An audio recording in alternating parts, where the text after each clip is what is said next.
ఇక్కడ యాకోబు పత్రికలో మనం ఒక ఫలాన్ని చూస్తున్నాం. ఏ ఫలం అంటే అది నీతి ఫలం. ప్రతి విశ్వాసి ఫలించాలి, ప్రతి క్రైస్తవుడు ఫలించాలి అంటే ప్రాముఖ్యంగా యోహాను సువార్త 15వ అధ్యాయము 4వ వచనములో చదవండి ఒకసారి. యోహాను సువార్త 15వ అధ్యాయం 4వ వచనం. నా యందు నిలిచి ఉండి మీ యందు నేను నిలిచి ఉండును, దేవుని స్తోత్రం కలుగునుగా. ప్రతి విశ్వాసి ఫలించాలి అంటే ఫస్ట్ ఆఫ్ ఆల్ ప్రతి విశ్వాసి నిలిచి ఉండాలి.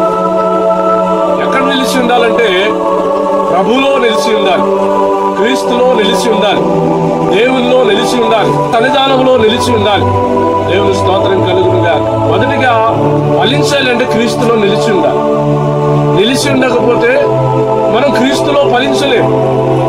ప్రభువులో నిలిచి ఉంటేనే, క్రీస్తులో నిలిచి ఉంటేనే, దేవుని సన్నిధానంలో నిలిచి ఉంటేనే, ప్రార్థనలో నిలిచి ఉంటేనే మనం ఫలిస్తూ ఉంటాం. దేవుని స్తోత్రం కలుగునుగా. హల్లెలూయా.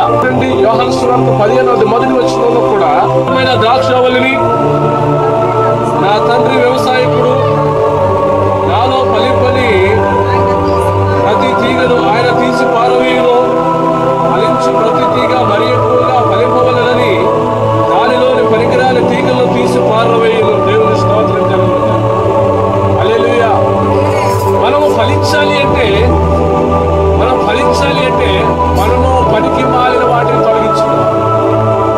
మనం ఫలించాలి అంటే ప్రభువుకు అయిష్టమైనది, దేవునికి విరోధమైనవి, దేవునికి ఇష్టం లేనివి మన జీవితంలో ఉండకూడదు. మన జీవితంలో ఏది కూడా దేవునికి వ్యతిరేకమైనది ఏది కూడా మన జీవితంలో ఉండకూడదని దేవుని వాక్యం సెలవిస్తుంది. హల్లెలూయా. నా ప్రియమైన దేవుని బిడ్డలారా, ఈ రోజున ఫలించు తీగ మరి ఎక్కువగా ఫలించాలి అంటే దానిలో పనికి మాలిన తీగను తీసి పారవేయును అన్నాడు. హల్లెలూయా. ఏంటిది ఆ పనికి మాలిన? ఏమున్నాయి మనకు పనికి మాలినవి? శరీరాశ, నేత్రాశ, జీవపటంబం, ఈ లోకానుసారమైనవి. అవి అయిష్టమైనవి దేవునికి ఇష్టం లేనివి. ఆ అయిష్టమైనటువంటి వాటిని మనం తొలగించుకోవాలి. అప్పుడే మనం క్రీస్తులో ఫలిస్తూ ఉంటాం. హల్లెలూయా. దేవుని స్తోత్రం.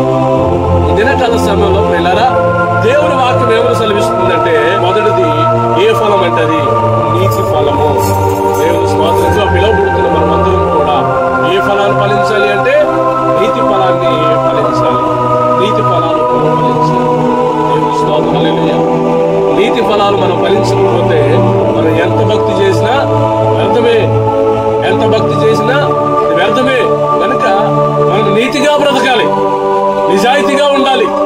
క్రైస్తవుడుగా పిలువబడుతున్నటువంటి ప్రతి వ్యక్తి నీతి నిజాయితీ కలిగి ఉండాలి.